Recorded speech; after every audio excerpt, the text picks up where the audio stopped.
the more willing you are to self-reflect and like push back, like gain a clear judgment of what the fuck is going on, whatever situation you're in, you can really develop a really a sound understanding of like where I went wrong, where like they went wrong, and just develop that understanding of the situation to the best of your abilities. And then through that, you're able to gain that acceptance. And then over time, your subconscious mind is no longer you're no longer placing your attention on it through your conscious mind. And therefore, it's no longer in your subconscious mind as more. Therefore, it's not showing up in your reality as much. And then you're able to relinquish it. And then that is when I believe you really do heal. Ladies and gentlemen, welcome back to the 28th episode of the Conscious Cast. I'm your host, Cal, along with our other host, Jason. And today we are going to be talking about closure. So, we once again, if you saw the past episode, episode 27, we got real deep. We were in there like motherfucking swimwear. All right. So yeah, it was definitely a huge episode. Probably the best episode we've ever had on the Conscious Cast. Cole and I have had some great conversations, but man, that conversation got deep and I was mentally exhausted after that. Yeah. I felt drained. I was like, holy shit. Dude, yeah, because I went to go, like close the dorm after that, and then at like 10 a.m. or 10 p.m. I was like, oh my God, bro, I'm so fucking tired. Like, I usually am never like that mentally exhausted, but I was like, holy shit. And I was like, yeah. After you have a really deep conversation, you'll always find yourself just exhausted. Mm-hmm. Yeah, for real. But yeah, as I previously noted, we're gonna be talking about closure today because we before we got in here, or before we started this podcast, we like discussed it, and we had a little debate about like what closure is, like how an individual can respond to it, and we were like, let's do that for today, and that's what we're gonna talk about. So Jason, if you don't mind opening up with maybe like your own experience and your opinions on closure and what you've learned. So yeah, go for it, man. So I mean, before we talk about closure in any way, you have to define what it is. Yeah, and that's kind of like where you and I had a little bit of a discrepancy was where like what we define closure as. So I think that's probably where we should start. So at least to me, what closure is having a full understanding of what happened, right? So in this case, we're talking about closure in relationships after they end, right? And typically, you're thinking about when it ends messy, right? And the whole process of moving on doesn't really start until you have closure. But again, what is closure? So in my eyes, I think it's just having an understanding of why things happened and where you went wrong and where they went wrong and what you need to do to fix it. Does it? No, I agree with that. I think having like a full understanding of like what happened in the breakup situation, like what led up to it, kind of what caused it, and I guess like within the relationship, just having exactly the things that led up to it, and like just developing that full understanding, and then through that understanding, whether it be through yourself or maybe you have a conversation with your significant other that allows you to develop that, like we were talking about before, like that acceptance effect from developing that full understanding. But one thing I want to touch on real quick before I pass it back over to you is like you'll never gain that full understanding, right? Because we're limited creatures, we'll never. Like our ability to completely understand like what went wrong, what occurred, will never be perfect, and I think that's important for people to know because like the limited amount of relationships I've been, I know there's been there's been times like after the breakup, or maybe it be like a relationship with my friend that I just where we just like stop talking to each other. I'm just like, damn, I wonder what he's thinking about, and then I just kind of start guessing, making all these just different types of guesses.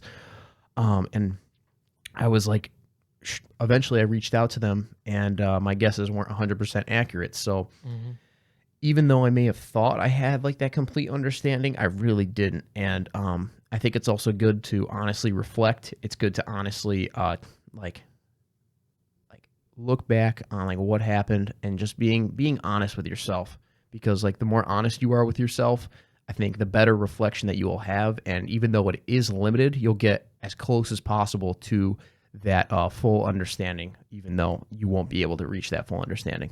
Right. Right. Yeah. I mean, and here's the thing is like when it comes to getting closure, a lot of people think that like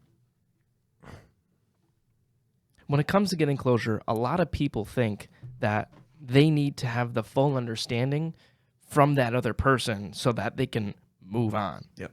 But that's just not how it works. It's just not because like the example we were talking about before we started the podcast.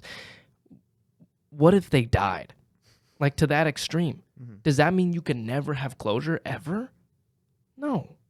That's not what that means because closure comes from yourself, right? So like, for example, let's say I'm in a relationship. This didn't actually happen, but let's say, for example, I had a relationship with a girl. I find out a year into the relationship or whatever that she was cheating on me for a couple months with this other dude. We break up and she never talks to me. And so I'm sitting here like, oh, like I just don't have closure, so I can't move on because I need to know why she did this. I need to know why this happened and what went on and what I didn't know. Like as if that's what's going to give me closure. But that's not what's going to give me closure. What's going to give me closure is to figure out where I went wrong to contribute to my ex-girlfriend cheating. What did I do? Where was I lacking as a partner, as a man, to make somebody else not want to be faithful and loyal to me? Or what am I lacking within myself where I'm attracting those kinds of people into my life? And once I dig deep and figure that out, then I have closure because then I can move on and grow from the situation. Because no matter what happens, if shit hits the fan, you are partly to blame no matter what happens. No matter what happens. Because if you can't grow from a situation that caused all this pain in your life, then the chances are that you're going to run into the same situations over and over and over again until you figure out where you went wrong and work on it to fix it and make it better. Yeah, like I remember like after my first relationship, I'm not going to like obviously name the person's name specifically or what exactly happened, but I remember like looking back on it and I was like, I listed a couple of reasons, like I tried to empathize with like where they are at, right? And so obviously, no, yeah, this could apply to your this could apply to your example as well. Like, okay, let me put myself in my ex-girlfriend's shoes of why she may have cheated on me, of why she may have wanted to break up with me, maybe why she wanted to ghost me. You know, like that was my example. And like when you empathize, it's really interesting. And when you truly empathize, I'm not just because like no matter what, you can't put yourself in another person's body. But if you could do that to the best of your extent, I find you find a lot of information that you would find rather than just sitting in your own normal frame of reference. And I was like, okay, like this girl was in a relationship with this dude for X amount of years, right? Why would she want to break up with me after being in that relationship? And I just began to reflect, and I was like, these reasons. I was like, wow, like she never had time to recover, you know, like it was like immediately after, and like all these different reasons starting to come up, and I was like, oh, this makes so much more sense, you know. And like you said, I gave myself closure on that basis by empathizing, by putting myself in her shoes. And no, like, don't get me wrong. Once again, those reasons might be wrong, right? But it's also important to take responsibility, right, for yourself, right? And maybe when you were in that relationship, for not recognizing like maybe what they were going through, right? You were unaware, but now after the relationship, you're aware. And so I remember, like I think it was like another girl I was talking to, like a couple of, I don't even know, like I forget exactly what happened, but maybe it was like my friend or like another situation that I was in, but it was the same type of situation, right? She was in a relationship, but then she was getting out of a relationship, right? Or no, she was in a relationship and then she got out of the relationship and then we started talking. I was like, why the fuck do I keep finding myself in these situations? And I took what happened in that past relationship and I applied it to this other one. And I was like, okay, Cal, I had the opportunity to get with this girl, right? Maybe not like in a relationship, but, you know, to be with her, maybe like friends with benefits or, you know, something like that of that nature. And I took what I learned from that past circumstance. I was like, okay, she just got out of a relationship with a dude. Let me empathize with her, and she's probably not fully recovered. She probably just wants to be in a relationship, maybe to get back at him, maybe to just, you know, satisfy her pleasures or whatever, to distract herself or something of the like. And I was like, okay, I could have done this, but I didn't. And so I like, what do you know? We ended up like, after that night that we hung out with the girl that was previously in a relationship where her boyfriend did cheat on her. I was like, you know what? No, we're just gonna let this be. And like we talked for a little bit, and we ended up never seeing each other again.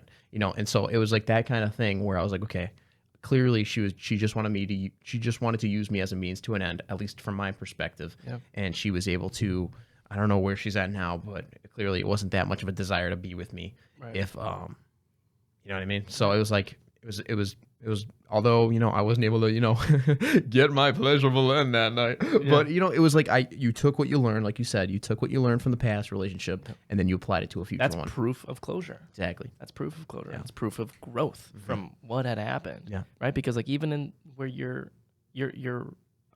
relationship with your girlfriend, like how that ended, you had the reason why you had closure was because you figured out where you went wrong. Exactly. Which was, why did Cal not think rather about her situation before you got into a relationship? Yeah.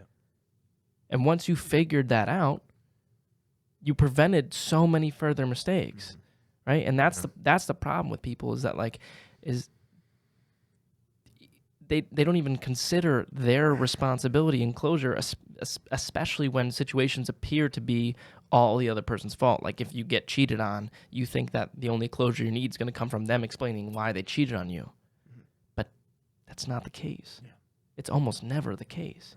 And it's like until you decide to learn and grow and develop yourself so that you don't run into the same problems over and over and over again with new people, you're never going to have that closure because you don't know where you went wrong.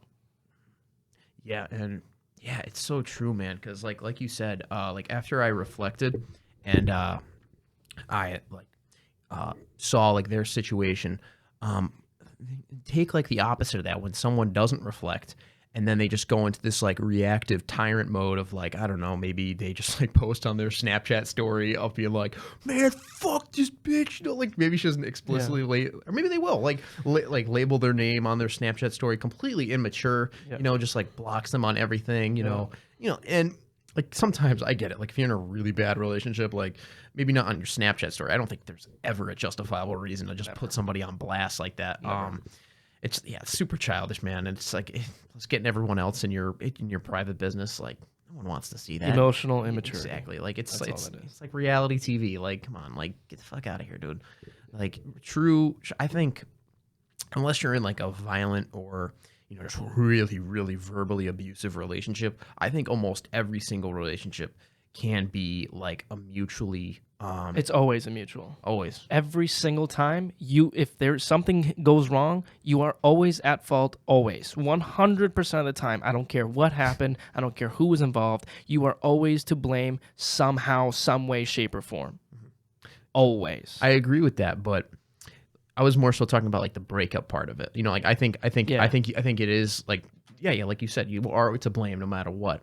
But like when you like the person, like, okay, did she break up with you or did you break up with him? Like I was more so saying like you can have a mutual breakup with someone, you know, like you can have a discussion and you could really put your, put your shit in front of you and just be like, okay, listen, clearly this is not working, and then through that you could be like, okay, listen, we had a good time together, but clearly, shit's not working anymore. Let's go our separate ways, and we could do it in a respectful manner. And I think that's. Yeah, I mean, the big thing that it made me think about was like, in relationships and in life in general, we get what we believe we deserve. Always, right? Like if there's some girl that wants to date me, and I don't believe that she's worth my value, right? Like if she doesn't love herself, if she doesn't take care of herself, if she doesn't exercise, if she doesn't self-educate, if she has a shitty attitude towards life and a shitty mindset, I'm not going to settle for that because I don't believe I deserve that. Yeah.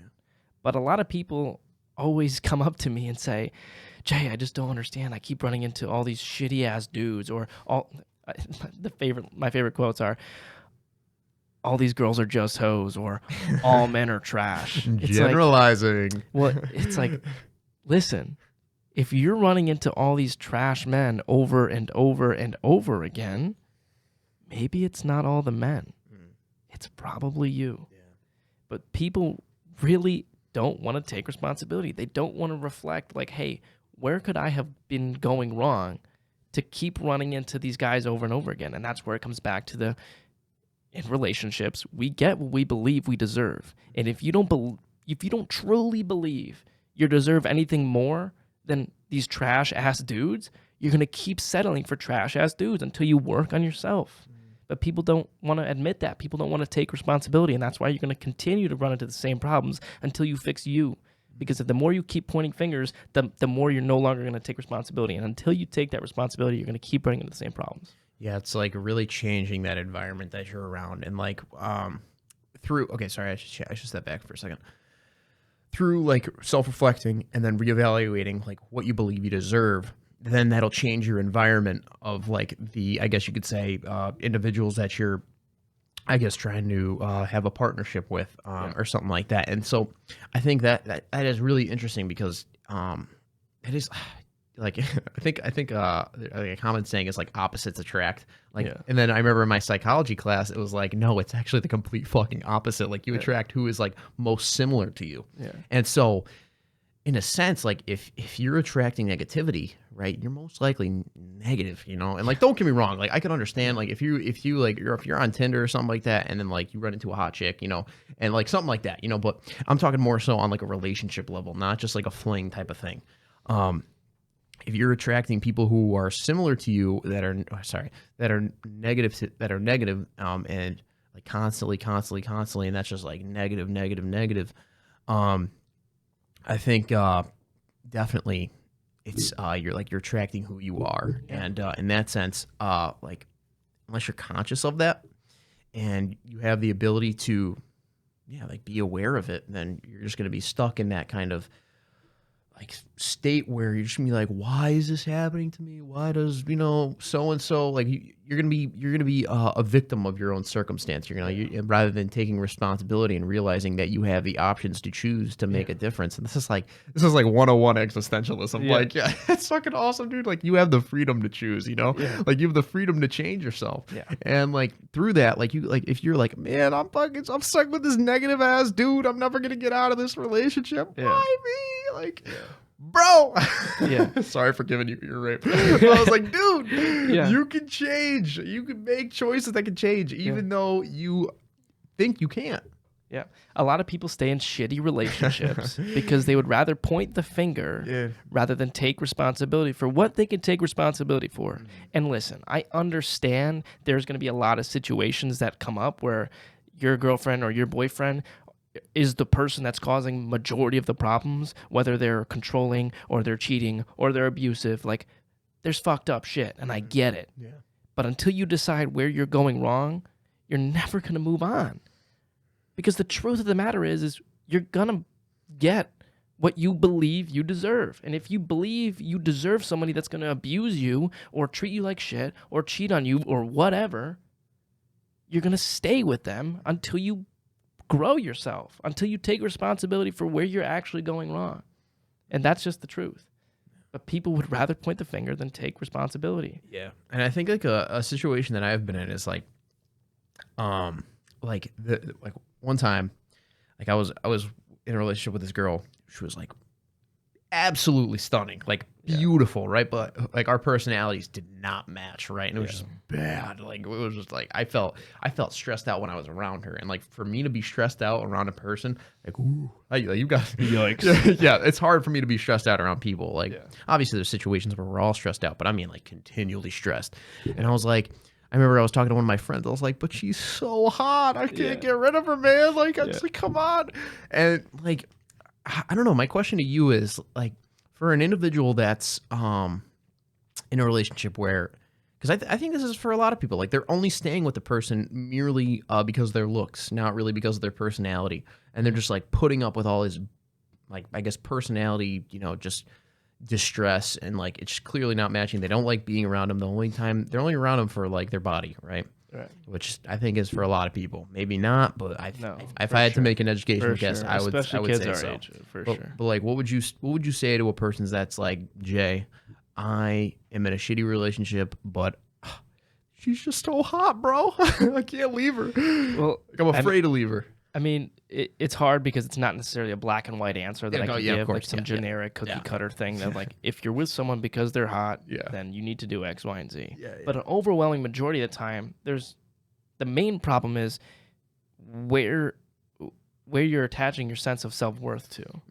Because if you're staying in a relationship with somebody that you don't want to be in a relationship with because of something external, in this case being how attractive they are, if you stay in a relationship with someone because they're too hot to leave, then you're essentially saying, you're my sense of self-worth, and look at this big prize that I have. So now everybody else can admire you, and then I feel significant because I'm with somebody who's attractive. And now you're attaching your sense of self-worth to the fact that you're in a relationship with somebody who's attractive, when in reality, all sense of self-worth truly comes from the self. Yeah, 100%. The self, not your hot girl or your hot guy or whatever. It's always the case. It appears that way. It appears that, like, I mean, by the way, you described that by the relationship I was in, like, fucking phenomenally. Like, I mean, like, yeah, black and white, boom, you did it. Like, like, I was like, it described how it was. I was like, because, like, I remember I was walking to, like, the calf with her, and I was like, bro, this is my girl. Like, you're like looking, dude. If you find yourself looking around for validation when you're with somebody else, man, it's so bad. It's like, because I was like in high school, I was so internally inauthentic. Like, and I think I don't know if we've touched, too, like, Holy and I remember shit. I would exactly what you said. I would sit at like my table, look around, be like, oh man, I can't be sitting with these guys. Like, shit, I would look lame, like in front of like the popular kids or something like that. And I was like, dude. Oh my God. And that like those 4 years, and even like, no, I should say like middle school through high school, like really programmed myself, and I'm still dealing with it today. Like it's not nearly as bad as it used to be. Like it's very minimal now, but I still find myself at times getting that like spontaneous urge to, I guess, maybe not be with a certain person because of the way they look, but I'm always able to overcome that through being conscious of it. Like I'm extremely self-aware of this type of stuff, but sometimes it does get the best of me. And it's unfortunate because it fucking sucks, man. It gets in the way of building true relationships with people. And it's some type of superficial, I guess you could say, mindset that like completely negates people in your circle and like devalues them and who they really are as an individual. And it's so stupid, man. It's so dumb. Like what the fuck, dude? Like Jesus. Like, oh my God. And I feel, I don't know. Looking back on it, I really do. Like, I feel bad that I was in that circumstance. I was like, man. But no, it also helped me grow a lot, you know, because you can look back on anything and learn from it. But I just, it's unfortunate that when you give people that appearance of like devaluing them, you know, even though that's not how they really are, you know, and then that's all you take them as, right? Just as that devaluation, and it's unfortunate. Yeah, it's unfortunate. There's two ways to have the tallest building in town. One is to build the tallest building and be the tallest building in town. Work hard, get it done. Yeah. Second way is to tear everybody else's down. But that's just an illusion. Yeah. And that's this whole same thing. You feel like you could be the taller building in town because you got a hot girlfriend and everybody's going to look around at you and be like, damn, what a hot girlfriend. But the truth of the matter is the only people that are looking at you and are actually admiring you because of your hot girlfriend are people that are just as insecure as you are. Facts. Yeah, and dude, it's like, it's interesting because we think we can't imagine ourselves without an individual of certain looks, you know, without certain looks, and rather than being with someone that is like extremely like you, right? Like say like when you're with this person, you just feel alive. Like you just like, they make you feel so good. Yeah. And this is kind of like a situation I'm in right now, like where I'm like, I got a side note on that. Okay. I'm like, do I settle? Okay.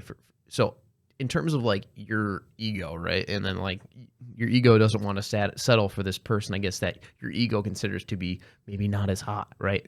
but then your ego's like, oh, if I settle with this person, then I won't be able to get with all these other. Well, you got to ask yourself why. Because if the reason is, because listen, I don't think it's a smart idea for anybody to get into a relationship they don't find physically attractive, because physical attractiveness matters. It matters. Like, to some people it might not, but to me, and I think overwhelming majority of people, it matters. Yeah. But you got to ask yourself why it matters, and to the extent that it matters. Because if you're only willing to date girls that are 9s and 10s because of your boys judging you, or other people on Instagram judging you, saying, oh, like, he could do better, or oh, she's not even that bad, or oh, she's kind of flat, or whatever, then that's on you. But if the reason is, okay, well, because I want to make sure I'm in a relationship with somebody I'm actually physically attracted to, and this is to the extent that it actually matters to me because of me, then that, I think, is important and actually makes sense, and it won't psychologically harm you.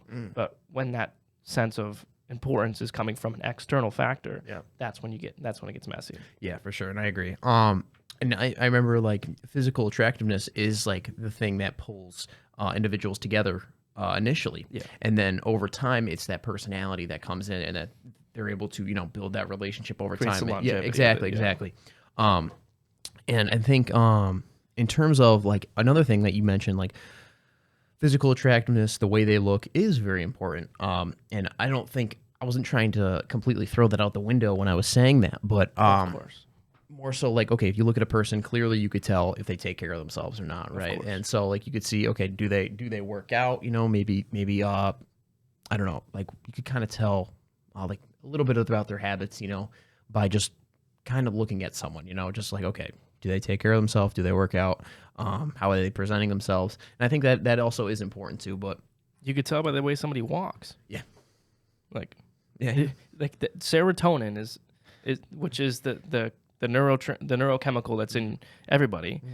Just the levels obviously change. Yeah. But people with a lot more serotonin, especially like in men, will have their chest up and their shoulders back and their chin up. It doesn't matter how tall you are, how big you are, how strong you are. Like, that's how it works. Now, a lot of times guys will walk around like this who have very little serotonin to come off with the appearance as if they do. But naturally, like that, like the way you carry yourself will show how much self-respect you have, because you're confident and you're higher up on the food chain than other people just because of true self-confidence. Yeah. But real quick, I actually wanted to touch on this earlier. What you were talking about before. You were talking about how you're kind of in this phase with whoever this is. It's not how I recognize that it's not. I'm not stuck in the phase, but I recognize it's like that egoic force within. Well, yeah. Well, listen, everyone goes through the phase. I just want to make that clear. Yeah. It's the beginning, because in the beginning, everything's novelty creates that dopamine surge, which is just that's a fancy way of saying when things are new, they're exciting. And when things are new and exciting, everything is supercharged with emotion. And it doesn't take any hard work to get that spark alive, because it's all new and it's all exciting. But that makes it very dangerous, because when things are new and exciting and sparks are flying all around just because you just met somebody, we all tend to ignore the red flags that can be right in our faces the whole time.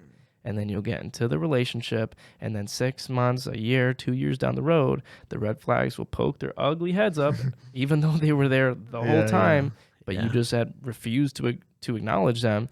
And it could have all been avoided if you had addressed it from the start, and either prevented or worked on it from the start, instead of now having to deal with this problem that's probably snowballed into something even worse a year, 2 years, however long down the road. And I didn't figure out, but I learned an extreme antidote to this, because when I was in a relationship, one of my ex-girlfriends, again, not going to get into the whole details of it, but she was just, for lack of a better, she was just crazy. Like, she was nuts, but she was like super militant. Make sure you hit that like button, subscribe if you're watching. Besides that, she was like, on the surface, amazing. Yep. Like, I'm going to describe her, and people who know me and know her are going to know who this is, but whatever.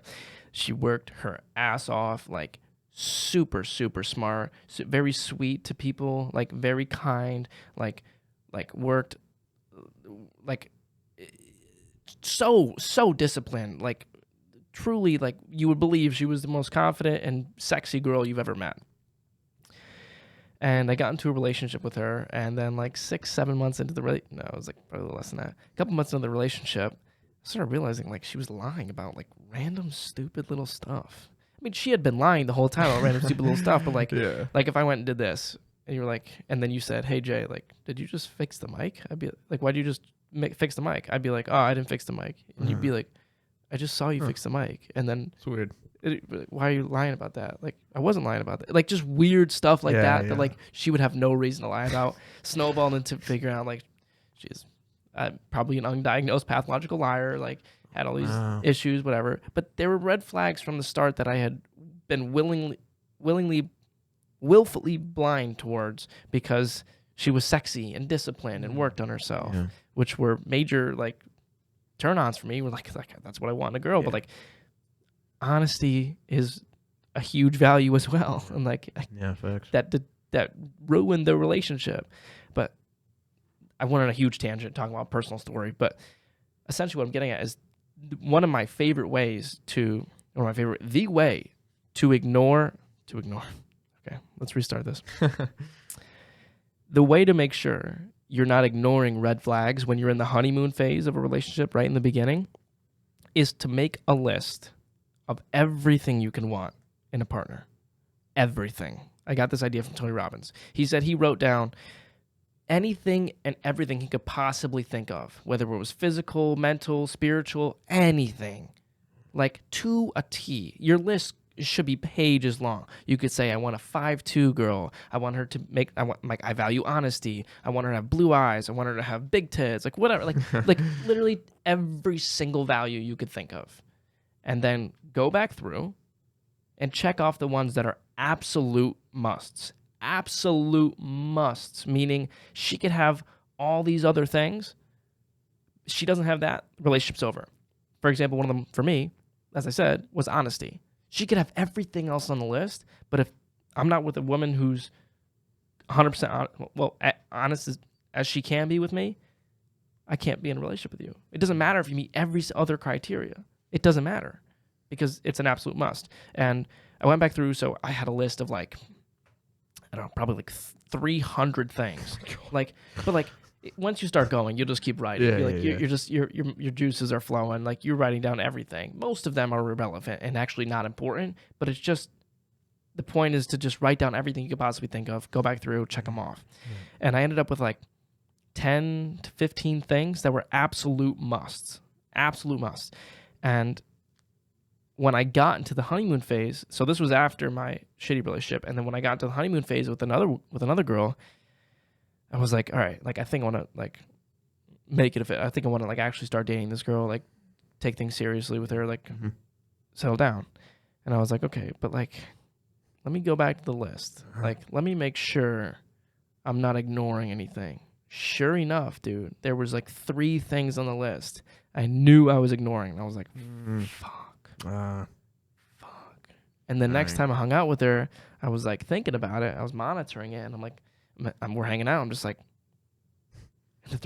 one of the things was like a make or break for me is like you have to have a good sense of humor. Like we have to vibe. Yeah. Like you have to be able to make me laugh, and we have to like have that connection like that. Yeah. And I realized we never even laughed about something once. Like she would show me like memes on her phone or whatever, and like I'd be like like stuff like, and my jokes she didn't find funny, like my corny weird sense of humor. Like she didn't think it was funny. Like we just didn't vibe that way, which was fine. But I can't have a long-term relationship with you. Like, I'm a goofy motherfucker. Yeah. Like, I need a woman that's gonna be like that. But that was like one of the 3 things that I realized, and I was like, oh, shit. Like, I've been ignoring these red flags the whole time. And if I had not written that list down and gone through and checked off all the things that were absolute musts to me, I would have ran into another shitty problem. Dude, yeah, that's a really good example, man. Yeah, but you should do that, bro. Yeah, spend 20 minutes, write down things that are absolute, write down everything, and then go back through, check off the things that are absolute. Because I'm telling you, unless you're looking at it objectively, your emotions are going to take over. Oh, 100%. And I think They like will. having like that concrete, I mean, like, unless you fucking erase everything, having like that concrete, write it in pen. Like you have like that, unless your pen has an eraser, which is some fucking stupid invention. Get it? Get an unerasable pen. Write it down. Unerasable pen.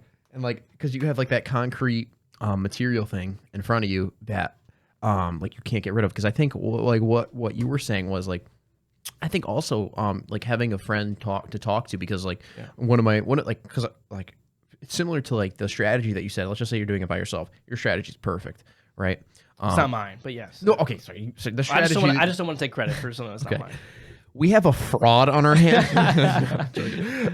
But yeah, I think like if you get this guy the fuck up. No. But no, so if you have like a friend that you're talking to, like you could do the journaling strategy as well, but I think having someone to talk to and like walk you through the reflection process is also very good too, because like once again, when I was in that like whatever, I don't know, fling relationship type of thing, I had that other girl that I was like talking to, like it was just a friend, and she was like walking me through, and she was like, "Hal, you sound miserable in this relationship." Like, and I was like, "But like, okay, so say she's like the journal, right? Yeah. Yeah, you have that friend, and like they're there being like the neutral, I guess you could say, person that's like just listening, right? Kind of like the journal. And maybe they don't have like exactly like the exact things that you want in a relationship like the journal does, right? Like that's just like explicitly written down, because I do think the journal is better in this instance, but like I know there's gonna be a lot of people out there. Well, the reason I think it's better in my sense is just because like you can't you nobody knows you as well as you know you. Exactly. And even if you have a good friend, they're not going to know Exactly. your specific absolute amounts, because everybody's are different. But you know what yours are. Yeah, definitely. But your emotions are going to be the same emotions that block you and keep you from seeing the red flags that you need to see. But when you have it written down, when you have that short 10 to 15 things on your list that like you need and they're all make or breaks, then you can't ignore it, because the second you look at them and are thinking about that girl, you're going to be like, there's one, there's another one. Yeah. And there's a reason it's hard to find a relationship yeah. with somebody that's going to be really, really good for you. Yeah, definitely. But yeah, it's hard too, because like what if you're an individual like me that doesn't really go out of their way to go and like because I know a good amount of people, like I know a lot of girls, but I don't know like I have like maybe one girl or two girls that are like on that level of like closeness with me, and I'm not saying I'm gonna date those individuals like by any means, but like I'm just saying like we're at that point where it's like we're such good friends, and like usually that's when individuals take like their friendship to the next level, or maybe you're not like super good friends if you know for such a long time, but you've gotten to know that person, you pretty much understand them and like what traits they have, you got a really good understanding. I think like how would you suggest to someone, like I think we should, like your suggestion that you gave was great, but for someone that wants to, I guess, take a step into like getting into a relationship, like how would they find like how would they like how would they put themselves in circumstances where they can meet individuals like them that allow them to, I guess, move closer towards a relationship, if that makes sense? So the number one way to make sure that you get into a relationship with somebody that you're going to have a good relationship with is to, whether you want to write it down or just mentally think about what you need from somebody else in a relationship, what kind of values, what kind of person they need to be for you to be in a relationship with them, and then become that. That's how it's going to work, because you're not going to you're going to settle for whatever you believe you deserve. But that belief is going to come from what you reflect, right? Like if I want a woman that takes care of her body, I damn well better be a guy that takes care of his body. If I want a girl that's spiritually sound, I can't not be spiritually sound. If I want a girl that works on herself and reads and journals and works on her mental well-being, I better be someone that's been working on his own mental well-being. And if you aren't the type of person, if you aren't reflecting the type of person that you want to have in a relationship, you will never be able to get that type of person, because they won't settle for you either. So figure out what it is that you want in a partner, become that, and then you'll attract that. Yeah. There you go. That's 101 right there. It's textbook. I think that's it's a big thing too. Like it doesn't even have to be in relationships either. Like it could be like who you want to become as an individual, you know, like you identify those traits, and then lay them out in front of you. You're like, okay, what do I got to do? Take baby steps, you know, to implementing those habits, you know, and then boom, like over time, not shortly, but you know, I think focus on one habit over time, and then like being that individual, like, okay, yeah, and then you'll be able to hopefully attract individuals like you know, that are similar to you. Yeah. I feel like I've been a little messy with this, so I want to just wrap it, at least wrap up this thought about like what I'm trying to get at with this whole list thing. If you want to have a good relationship with somebody, write down the values that mean the most to you, and then mirror those values. Become the type of person that you would want to have a relationship with. And then you will attract that type of person into your life, because we get what we believe we deserve. Yeah. Yeah. That's good, man. And like a little side note before we wrap this bad boy up, because I think that's a good place to, you know, close the episode. But yeah, like for me, I'm an individual that, you know, has a very small amount of experience in relationships, but from what I've learned and like experienced is like your emotions do get the best of you, you know, they really do. They cloud your judgment, and it can be hard to reflect. It can be hard to, you know, take the steps you need to develop the understanding that requires that to gain the understanding that will allow you to gain closure. And like whether this be with a friendship that you need closure with, whether this be your like a relationship partnership that you need closure with, I think it requires a lot of like self-awareness and a lot of like reflection too. And I like, once again, in my own experience, like I have like when you were talking about like the journaling, it's just like, I was like, I don't really want to fucking do that, but like, you know, it's that type of thing. It's scary because everybody knows that it's going to be the direct marker of you having to turn down things that you want in the moment.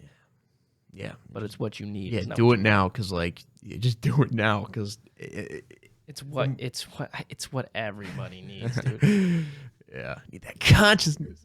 I mean, because here's the thing: is like, in order for you to get into a relationship with somebody that can love you fully for who you are, you need to love yourself first. Because if you get into a relationship with somebody and you don't have any self-love, you're going to attach your sense of self-worth to that relationship, to that person. And when you attach your sense of self-worth to a relationship or a person or anything externally, you're never going to be who you are, because you're never going to open up and express who you are, because you don't have that self-love. Yeah, that's so true, man. I think we might have touched on that with the first episode we did, with like a 24th episode, because I remember like Cole said something about like finding, like they define who they are through their relationship. Oh, and so like when they break up, they're like, who the fuck am I, man? Like I've seen this happen so many times. Like they feel worthless. They feel like they have no purpose in life because their purpose has been taken away from them. Yeah. And it's like, I also saw this Yoda quote yesterday that said, prepare yourself, or maybe like train yourself to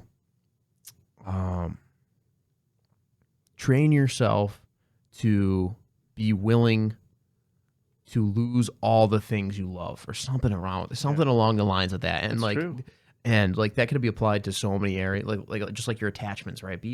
Like think of a circumstance of, like, let's just say you're in a relationship. Think of a circumstance without your relationship, and think of how you would feel, right? Similar to like the empathizing with someone else. Like maybe not empathize with yourself, but like just really take a step back and be like, what would I be like without her? What would I be like without like they, them, or he, she? I don't know. You get what I'm saying? That's the thing that you will always find 100% of the time, is when you find somebody who has true self-love. And I don't mean fake self-love, whether you want to call it self-love, self-confidence, self-respect, they're all the same thing in my eyes. But when you have somebody that has true self-love, they don't need any relationships.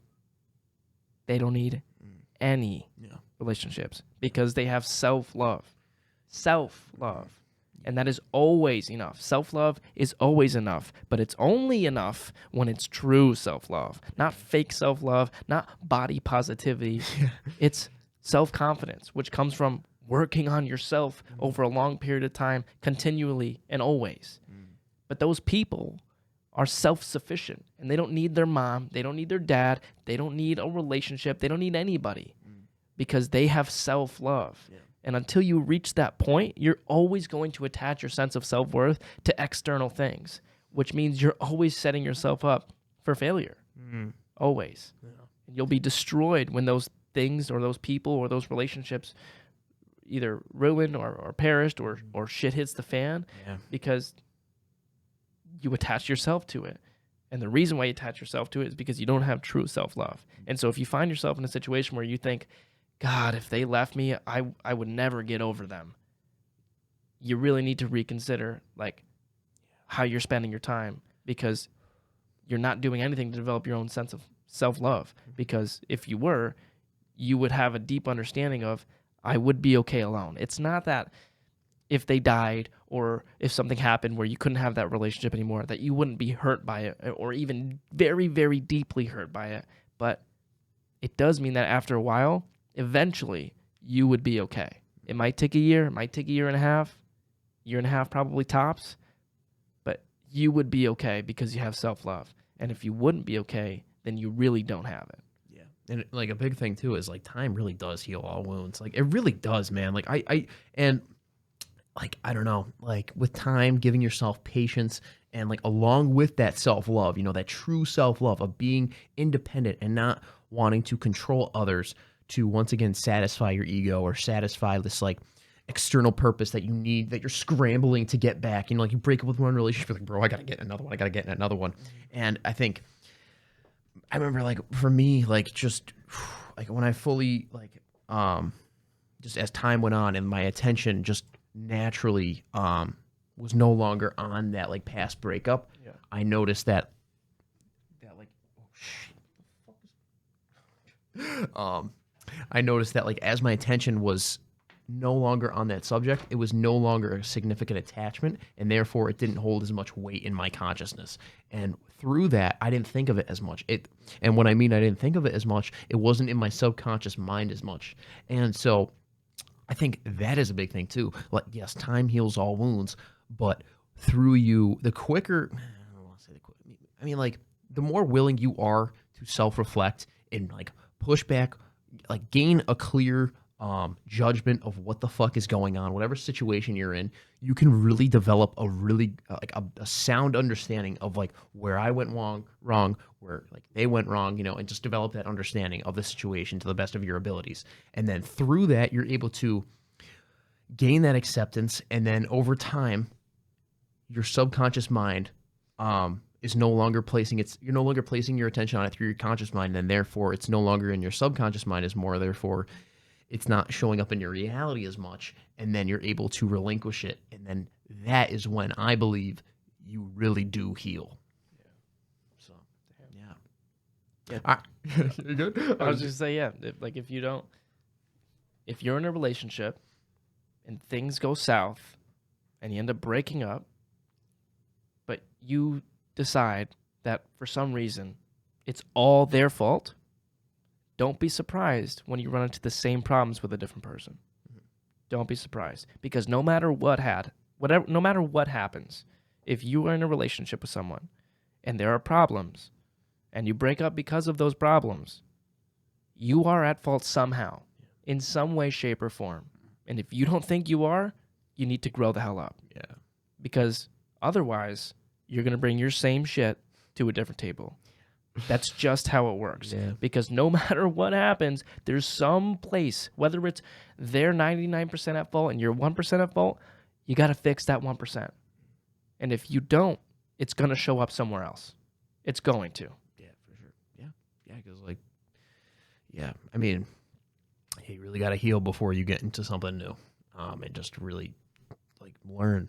Yeah. Learn from your past, I guess, mistakes, situations, and then when you go into that relationship, you can have hopefully that'll be the last relationship, and then you found the one. Hopefully. Yeah. Well, if someone hurts you and you're unless you run into Jay, of course, then that relationship's out the window. But I mean, if you're in a relationship with someone and they hurt you and you now have wounds because of that relationship, it's now your job to fix those wounds, which means you need to figure out where you went wrong. And if you don't learn and grow, no matter how much of the reason is that it's your fault or their fault, doesn't matter. But if you don't learn and grow and heal your own wounds, you're going to bleed on that next person. Yep. Face the fire today, people. And I think that's a great place to end this episode. So did you want to say anything else, my man? No, stay handsome. Okay. I really hope I pressed the right button. Yes, let's go. Okay. Ladies and gentlemen, we are clocking out for the 28th episode of the Conscious Cast. I am your host, Mr. Conscious Cal, along with my other boy, Jay. So, where can they find you, my man, Jay? Jason Scalora, JASONSCALORA on TikTok, Instagram, and Twitter. And OnlyFans. So, yes, we are clocking out, and thank you guys so much for tuning into this episode. Hopefully episode 29 will be out very shortly. And yeah, love yourself because I love you, and have a great day. Peace, love, and good vibes, baby. Sir.